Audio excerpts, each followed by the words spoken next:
Hi, everyone, and welcome back to another episode of Malice in the Mitten. I am your host, Tracy Preston, along with my bestie, Christine Mulligan. Hey, Christine. Hey, Trace. Hey, everybody. What's going on today? What are we getting into? Well, before I get into today's story, I want to give credit to a neighbor of mine for not only giving me this story to research, but for many that she has given me. So thank you, Becky. I appreciate you. So today we are taking a trip back in history. We are going to dial it back. How far back, you may be wondering? All the way back to the 1800s. It's the oldest one we've done yet. Now, Christine, when I was growing up, I remember hearing about all the prospecting that was going on in California in history class. And I'm sure you remember learning about the gold rush, right? Yeah, of course. Okay, right. So people from everywhere loaded up their horses, wagons, pickaxes, shovels, and their families and headed west to make their fortune. Well, before the gold rush, there was the copper rush in Michigan. And to be honest with you, I was born and raised here in the Mitten, and I was none the wiser about all the copper in the Upper Peninsula. I just learned about it when we did the Chris Reagan story, season 3, episode 11. Remember when they were looking for Chris Reagan and the detective thought, well, there's all these mines up here. Maybe Chris could be at the bottom of one of those. And that all happened up in the UP. So after doing my research for this show, I have learned so much more, and I'm going to share with you what I've learned. So let's get into it. This is season 4, episode 5, The Copper Rush, and Angelique, Mott. So as I just led into, we are taking a step back in time to the copper boom, not only in the United States, but here in the Great Lakes state of Michigan in its Upper Peninsula. So not only was copper being mined, but silver and iron also. The mines in the UP were commercially operated for over 100 years. And since the mining began back in 1844, there have been over, get this, 14 billion pounds of copper extracted. But all that mining came to a halt in 1969. Do you know about all that up there? No, you're teaching me about it. I mean, I knew that we had mining, and I knew that we mined copper and silver and all of that.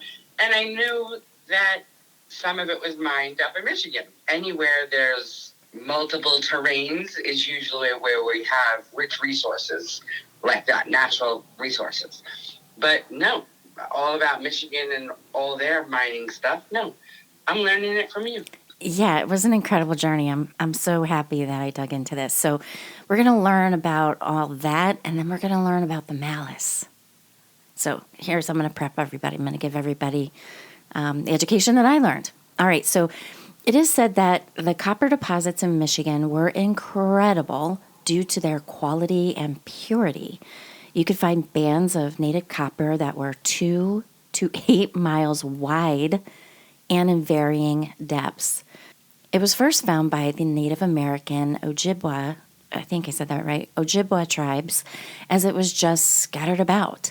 They would easily chunk out the copper to make tools, hooks for fishing, jewelry, amulets, utensils, and all kinds of weapons. The copper is found in the Lake Superior region of the state, especially in the Kinawa Peninsula. Now, most people headed west a few years after the copper mining rush simply because of the harsh wilderness and the small window and a short summer up in the UP. To be way up there in the fall and harsh winter months is absolutely unbearable, and I don't even want to imagine it.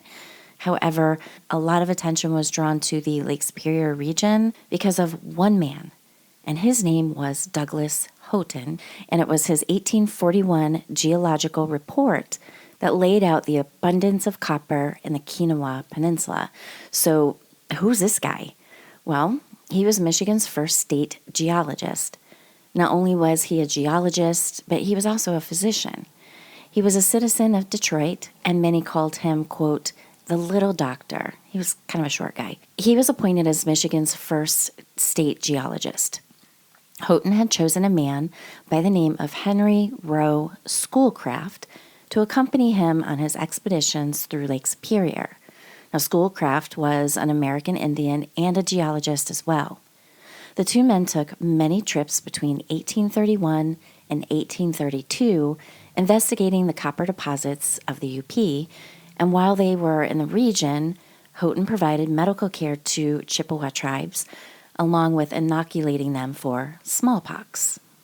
Michigan gained its statehood in 1837, and in 1839, Houghton was named the first professor of geology, mineralogy, and chemistry at the University of Michigan in Ann Arbor. He was also the mayor of Detroit until his death from drowning related to a boating accident just off Eagle Harbor, Michigan, at the very young age of 36. Houghton would spend many weeks in the Kinawa Peninsula mapping out Michigan's natural resources. Due to a report he put together from his expedition in 1840, this triggered the first great mining boom of American history, and because of this, he was called the, quote, father of copper mining in the United States. At the end of his report, he said, quote, the copper ores are not only of superior quality, but also that their associations are such as to render them easily reduced. But that didn't stop the rush of prospectors that flocked up to the UP in hopes of striking it rich. And I had to read that a couple of times, and I'm like, what the hell does he mean here? Basically, I think what he's saying is it's so beautiful, it's so pure, but we need to respect it because people are going to flock up here and take it, and then it's gone. That's kind of how I took it. Okay, because that doesn't really, I wasn't really sure. I thought he was saying that it wasn't valuable. Like the easily reduced part, I get, yes, it was confusing. Let's just leave it at that, but let's go with what you're saying. Yeah, I had to read it a few times. I'm like, dude, what are you talking about? It's middle of the 1800s, you know? To me, it's kind of cryptic. It's the way in which they talked. Because easily reduced, it kind of sounds like he's saying that it's shitty. The mineral is a shitty deposit. But that's not what he's saying. He's saying that, you know, let's respect the earth and Mother Nature and its bounty and not... Don't just rape and pillage it, because once it's gone, it's gone. Yes. Yes, that's what he was saying. But it sounded like he was saying that it was bad element. Yeah. Okay, so the city of Houghton, which is the largest city in the Upper Peninsula, Houghton County, Houghton Lake, which is the largest inland lake in the state, along with Douglas Houghton Falls, just southeast of Calumet, was named in his honor, and I think that's pretty cool. So why was all the copper in the Kinawa area? Houghton explored rocks that were both old and young in the area. Some were older than 1 billion years, and some less than 3 million. According to an article in earthmagazine.org, the mineral resource of the Kinawa were thought to have been put in place during a mid-continent rifting, which occurred 1 billion years ago, and this is what formed the Lake Superior Basin. Glaciers carved away at the softer of the rocks, and what was left behind was basaltic lava flows. I was like, what is a basaltic lava? So I looked it up.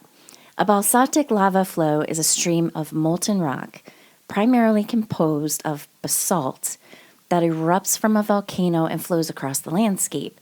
It's characterized by its low viscosity, which allows it to move relatively quickly and far from the eruption source, and often forming smooth, which they call pahoho, or rough, which is A, surfaces depending on the flow rate and cooling conditions.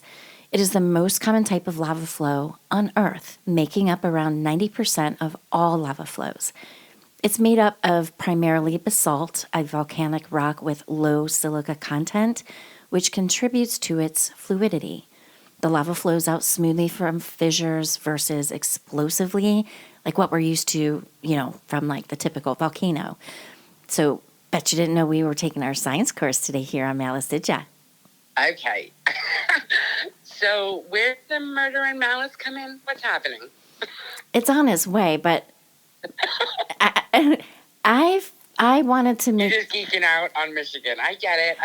All right, come on. I'm there for the ride. Let's go. Yeah, I am totally geeked out because, like I said, I didn't know anything about this shit. So I'm like, I got to figure this out. And then how is copper formed and all that. So we're all taking the earth science course together. And then this is going to segue perfectly into the malice. I promise. All right. I'm there with you. Let's go. Let's geek out for a little bit. Go ahead. Okay. So there's also the greenstone lava flow. So from an ancient volcano, which is buried beneath Lake Superior, which has been dormant now for nearly 1 billion years. The flow was so large and deep that it stayed molten for thousands of years. Unlike when normal flows cool and hardens in a few years, the greenstone lava flow was so massive that it was more than 1,400 cubic miles of lava, which wasn't enough to fill approximately, now here's something we can, grab a hold of, 2.4 billion Olympic-sized swimming pools. How about that? That's a lot. That's a lot. 2.4 freaking billions. It is one of the largest flows in the world, measuring up to 400 meters or a quarter of a mile thick, and ran 90 kilometers or 56 miles along the peninsula. The same flow also moved north toward Isle Royale, which is nearly 100 kilometers or 62 miles from the peninsula. After the lava flow ceased, sedimentary layers were deposited, and this is what makes up the peninsula. Due to the massive weight of the lava, this is what creates stone, precious metals, specifically copper.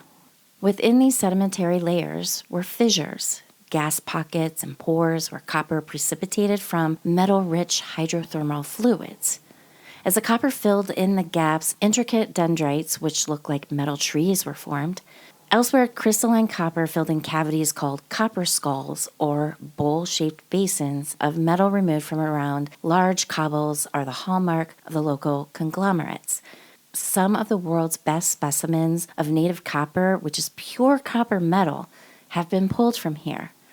Other minerals, such as gems, were also mined here in the UP, such as greenstone, also called chlorostrolite, which is Michigan State gem. The name chlorostrolite comes from the Greek words chloros, which is green, ester, which is star, and lithos, which is stone. The mineral is translucent, fibrous structure that scatters light. Now, I wasn't sure if I'd ever seen a greenstone before, so I looked that up, and it's beautiful.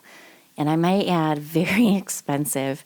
I found one on Etsy for sale. It was a 12 millimeter by 12 millimeter little stone, which is just under a ½ inch by ½ inch.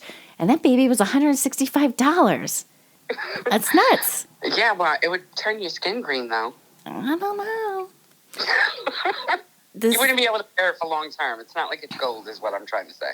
Well, this isn't copper either. This is something else. Right, but it would still oxidize. Probably. And going off that, just off my basic earth science and mineral skills, and the fact that I am a lesbian, so I do have to know about stones and all that stuff. I don't know why. It's just ingrained in our culture. Well, so that's I know interesting. a little bit when it comes to stones and rocks and all that. It's a crystal thing. It's a whole the whole lesbian subculture thing. I don't really know how to explain it. I just know I got to know some about it. So. Well, the next time I'm with a bunch of lesbians, I better talk about some gems and shit. Right? It's fun. It's very fun. Yeah. I just learned something new. I love it. All right. Ever wonder why Lake Superior has those beautifully colored picture rocks? Have you ever seen that? I've never been up to the Lake Superior region, but you'll always see it for advertisements, canoeing, boating, by these big cliffs up in the UP, and they're called painted rocks. So there's greens and pinks and all kinds of colors. It's just beautiful. So this is why. That's why all that is seen in those rocks, which is really cool. It's the lesson I just gave you. I'm sorry, spell that for me. What kind of rocks? Well, they call it pictured rocks. It's kind of what they call it, but like way up there, because there's like just these huge, huge rocks that are, it doesn't even look like Michigan. I didn't, like when every time I look at it, I'm like, wow, that's Michigan? It's unbelievable. It's huge. So anyway, miners from all over the world came to Keenawa, such as the Italians, Germans, Chinese, Croatians, Poles, and the Irish. And later would be a Finnish community established here, And this is why there is the Upper Peninsula or, quote, Yooper accent in residents in this area. Now, I will also be doing another story about copper mining in Calumet and the awful tragedy that happened there, so stay tuned for that. This story is perfect segue, as I mentioned before. So that was a lesson to me as well, the Yooper thing. That's what everybody calls people in the Upper Peninsula, and now I know why. And maybe I educated other people on why. It's the Finnish community up there. Now that we've established a background in Michigan's copper and how it came to be and the copper rush, let's move on to the rest of the story. From an article on nps.gov in 1842, the Ojibwe tribe signed the Treaty of La Pointe, ceding their mineral-rich lands in the Upper Peninsula of the United States. As part of the agreement, the Ojibwe would retain hunting and gathering rights in their ancestral homeland in Keenewa, the rest of the Upper Peninsula of Michigan, and parts of northern Wisconsin. In 1843, the United States government opened a Mineral Land Agency office in Copper Harbor on the peninsula. It's now 1845. A French-Canadian man named Charlie Mott, who was a prospector, voyager, fur trader, was looking for work. He wanted to make his way to find copper in Michigan's Upper Peninsula. He was in La Pointe, Wisconsin, on Madeline Island with a couple of his buddies. It was here on La Pointe where Charlie first saw Angelique. He was immediately drawn to her, and soon the two fell in love and were married. Now, Angelique was just 17 years old, and she was an Anishinaabe woman. And the Anishinaabe are a group of culturally related Indigenous peoples in the Great Lakes region of Canada and the United States. And this includes the Ojibwe, the Ottawa, the Potawatomi, the Mississaugas, the Nipissing, and the Algonquin peoples. And they believe that their people were created by divine breath. Not long after Angelique and Charlie were married, Charlie and his friends were hired by Cyrus Mendenhall and his copper company to search for copper on Isle Royale, which, as I mentioned, is approximately 65 miles northwest of the Upper Peninsula and Lake Superior. Charlie wanted to bring Angelique with them, and Cyrus finally agreed, but he would pay her much less than the men, of course. They all boarded the schooner named the Algonquin and headed for Isle Royale. Now, I watched a movie, and you all can find it on YouTube Movies, and it's called Abandoned: Angelique's Isle. I absolutely recommend you give this a watch. Of course, in the movie, Angelique was a thin, beautiful American Indian woman, but in reality, Angelique was very strong and a little on the portly side, so she was a big girl. When Angelique tells her grandmother that she will be heading to Isle Royale with Charlie on the schooner, her grandmother expressed concern and didn't want her to leave. But Angelique was married now, and she was going to be with her husband. In the movie, once they arrived, they were all camping on the shore, and Cyrus gave them 4 days to find copper, of which they did, but in small quantities. But it was Angelique that, while on a walk, came across a very large piece of copper. It was huge, actually, and probably weighed a few tons. When she looked at it, she saw carvings from her people on it. Soon Charlie found her and the large piece of copper. Now, in another article I read, the massive piece of copper was not on land, but it was in water. Angelique didn't want to tell Cyrus about it, but Charlie sure did, right? This is going to be his big payday. It was at this point that Cyrus wanted Charlie and Angelique to stay on the island to stake claim on the copper. The ship would need to leave and return with proper equipment capable of handling such a large and heavy piece of copper. Angelique did not want to stay, and she also did not believe that Cyrus would come back for them. But Charlie persuaded her, and she finally relented.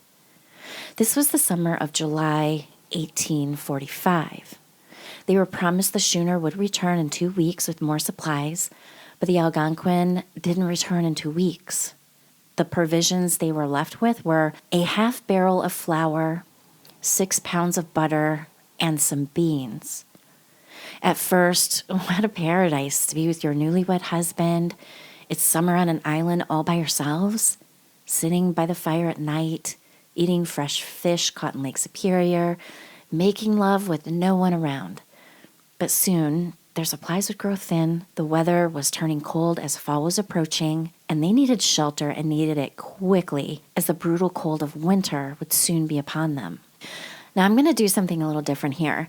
There was an article I read from michaelbklassen.com where he organized writings from Angelique Mott. He found them in a book called The Honorable Peter White, written by Ralph D. William in 1907. And these were all footnotes in the book, oddly enough. So I'm going to read the rest of the story to you from Angelique herself. Quote, "When I and my husband Charlie Mott were first married, we lived in La Pointe, Wisconsin. Mr. Douglas and Mr. Bernard and some other big bugs from Detroit had come up there on a schooner, Algonquin, looking for copper. From La Pointe, Charlie and I went over with them on their invitation to Isle Royale. After landing with the rest, I wandered a long way on the beach until I saw something shining in the water. It was a piece of mass copper. When I told the Algonquin people of it, they were very glad and determined at once to locate it. They said if Charlie and I would occupy it for them, Charlie should have $25 a month and I $5 a month to cook for him. Having agreed to the bargain, we returned to the Sioux to lay in the good supply of provisions." Now, the Sioux is Sault Ste. Marie. That's way up there, just so you know, and anybody else who's not from Michigan knows what I'm talking about there. "There I first met Mendenhall, the man who brought us into all this trouble. He said there was no need of carrying provisions so far up the lake, and at so heavy of an expense, as he had plenty of provisions at La Pointe. When we got to La Pointe, we found that this was not so. All we could get was a half barrel of flour, which we had to borrow from the mission, 6 pounds of butter that smelt badly and was white like lard, and a few beans. I didn't want to go to the island until we had something more to live on, and I told Charlie so, but Mendenhall overpersuaded him. He solemnly promised him 2 things. First, that he would send a bateau. Now, a bateau is a light, flat-bottomed riverboat with provisions in a few weeks, and then at the end of 3 months, he would be sure to come himself and take us away. So, very much against my will, we went to Isle Royale on the first day of July. Having a bark canoe and a net, for a while we lived on fish, but one day, about the end of summer, a storm came, and we lost our canoe, and soon our net was broken and good for nothing also. Oh, how we watched and watched and watched, but no bateau ever came to supply us with food. No vessel ever came to take us away neither, Mendenhall's nor any other. When at last we found we had been deserted and that we would have to spend the whole winter on the island and that there would be no getting away until spring, I tell you, such a thought was hard to bear indeed. Our flour and butter and beans were gone. We couldn't catch any more fish. Nothing else seemed left but our sickness, starvation, and death itself. All we could eat was bark and roots and bitter berries that only seemed to make the hunger worse. Oh, sir, hunger is an awful thing. It eats you up inside and you feel so all gone, as if you must go crazy. If you could only see the holes I made around the cabin and digging for something to eat, you would think it must have been some kind of a wild beast. Oh, God, what I suffered there that winter from that terrible hunger, grace help me. I only wonder how I ever lived through it. 5 days before Christmas, for you can be sure we kept account of every day, everything was gone. There was not so much as a single bean. The snow had come down thick and heavy. It was a bitter, bitter cold, and everything was frozen as hard as stone. We hadn't any snowshoes. We couldn't dig any roots. We drew our belts tighter and tighter, but it was of no use. You can't cheat hunger. You can't fill up that inward craving that gnaws within you like a wolf. Charlie suffered from it even worse than I did. As he grew weaker and weaker, he lost all heart and courage. Then fever set in. It grew higher and higher until at last he went clear out of his head. One day, he sprang up and seized his butcher knife and began to sharpen it on a whetstone. He was tired of being hungry, and he said he would kill a sheep. Something to eat he must have. And then he glared at me as if he thought nobody could read his purpose but himself. I saw that I was the sheep he intended to kill and eat. All day and all night long I watched him and kept my eyes on him, not daring to sleep and expecting him to spring upon me at any moment. But at last I managed to wrest the knife from him, and that danger was over. After the fever fits were gone and he came to himself, he was as kind as ever, and I never thought of telling him what dreadful thing he had tried to do. I tried hard not to have him see me cry as I sat behind him, but sometimes I couldn't help it as I thought of our hard lot and saw him sink away and dry up until there was nothing left of him but skin and bones. At last, he died so easily that I couldn't tell just when the breath did leave his body. This was another big trouble. Now that Charlie was dead, what could I do with him? I washed him and laid him out, but I had no coffin for him. How could I bury him when all around it was either rock or ground frozen as hard as a rock? And I could not bear to throw him out into the snow. For 3 days I remained with him in the hut, and it seemed almost like company to me. But I was afraid that if I continued to keep up the fire, he would spoil. The only thing I could do was leave him in the hut where I could sometimes see him and go off and build a lodge for myself and take my fire with me. Having sprained my arm in nursing and lifting Charlie, this was very hard work, but I did it at last. Oh, that fire. You don't know what company that was. It seemed alive, just like a person with you, as if it could almost talk. And many a time, but for its bright and cheerful blaze that put some spirits in me, I think I would have just died. One time I made too big a fire and almost burned myself out. But I had plenty of snow handy, and so saved what I had built with so much labor and took better care for in the future. Then came another big trouble. Oh, what a trouble it was. The worst trouble of all. You asked me if I wasn't afraid when thus left alone on the island. Not of the things you speak of. Sometimes it would be so light in the north and even way up overhead like a second sunset that the night seemed turned into day. But I was used to the dancing spirits and was not afraid of them. I was not afraid of the Maki Monito or bad spirit, but I had been brought up better at the mission than to believe all the stories that the Indians told about him. I believed that there was a Christ and that he would carry me through if I prayed to him. But the thing that most of all I was afraid of, and that I had to pray hardest against, was this. Sometimes I was so hungry, so very hungry, and the hunger raged so in my veins that I was tempted. Oh, how terribly was I tempted to take Charlie and make soup of him. I knew it was wrong. I felt it was wrong. I didn't want to do it. But someday, the fever might come on me as it did on him, and when I came to my senses, I might find myself in the very act of eating him up. Oh, thank God, whatever else I suffered, I was spared that. But I tell you, of all the other things, that was the one thing of which I was most afraid and against which I prayed the most and fought the hardest. When the dreadful thought came over me, how I wished to die and die quick, rather than suffer any longer, I could do nothing else. Then I would pray, and it always seemed to me after praying hard, something would turn up, or I would think of something that I had not thought of before and have new strength given me to fight it out still longer. One time in particular, I remember, not long after Charlie's death, when things were at the very worst. For more than a week, I had nothing to eat but bark.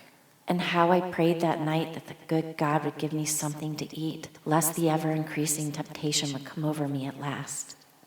The next morning, when I opened the door, I noticed for the first time some rabbit tracks.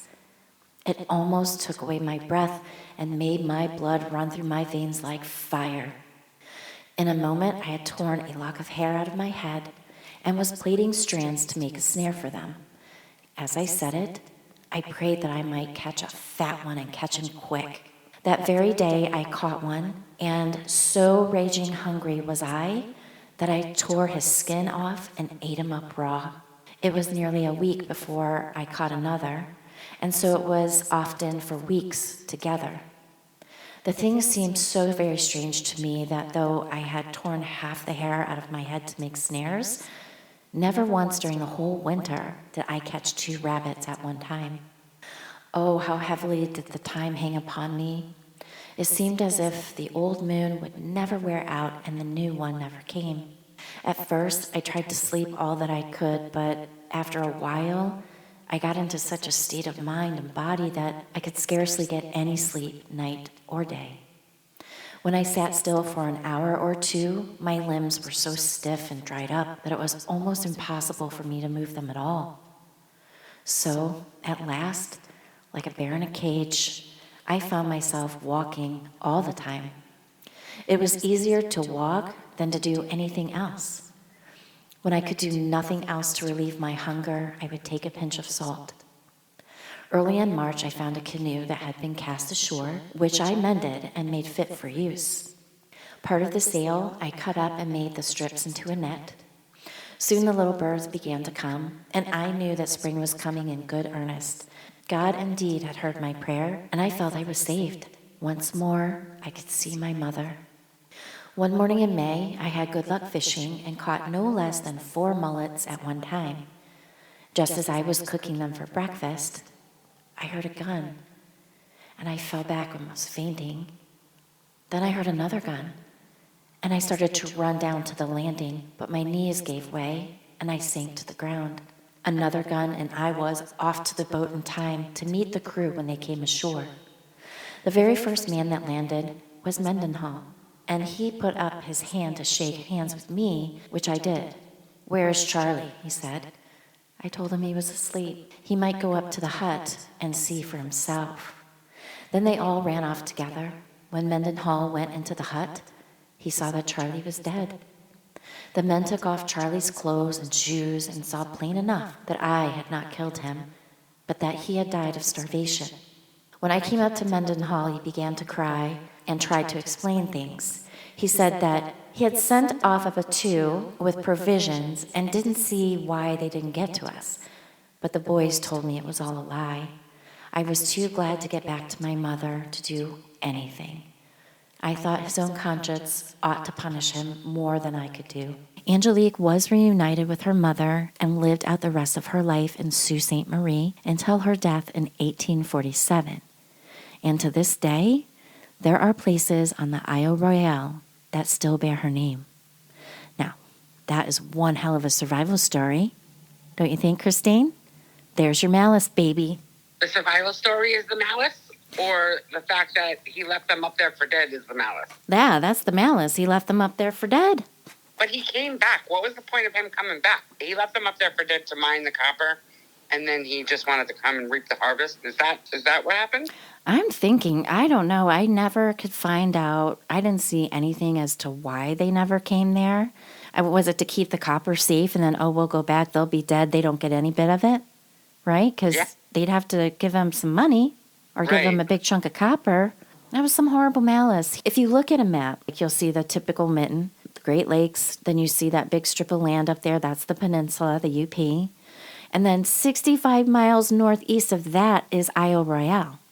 So you are way up in the, like you're a hop, skip, and a jump from Canada, like legit, like right close. The border between Canada and Michigan is, I don't know how many feet, how many hundreds of feet, but it's like right close. So it's unbelievably cold, and you're on an island. You know what I'm saying? It's frigid tundra up there for sure. Yeah. We know this tale because we have her writing about it. Mm-hmm. Right, now, here's... It probably happened all the time back then. I'm sure it did. Money and greed does awful things to people, right? Of course. Mm-hmm. Now, in the movie, so again, in the movie, they showed this ginormous... I've never seen anything so big. It looked like a huge ancient tree trunk is how big this piece of copper was. It was insane. So in the movie, it was on land on the rocks. And so then, after Mendenhall came back, then him and his little partner were off. They walked to the place where the copper was, and it was no longer there. So I thought that was a pretty cool way to end it, was that, to me, it was like the American Indian spirits got it in the water or did something with it. It's like, no, you're not going to have it. You're not having this. It doesn't belong to you. All right. Well, that was a very educational, historical little gem you had there. Thank you. I thought it was fun. I just thought, well, again, my neighbor Becky told me she's throwing so many stories my way. I'm so thankful. And she's like, have you heard about this one? Have you heard about this one? She's got some amazing historical stories that she shared with me. Again, it was an education for me, so it was a little bit different than what we normally do. For me, I wanted to learn more about it, so I just thought, well, maybe other people want to learn about it. And then the next story I'm going to do is going to take place in Calumet, so on the peninsula as well. And it's kind of like a continuation, but a different vein of copper mining. And there's horrible tragedy that happens as well. All righty. All right. So thank you, everyone. Have a great week. Thank you for coming back to listen as always. We appreciate you. So have a great week, everyone. And we will see you on Wednesday for Round Robin. Bye. Bye.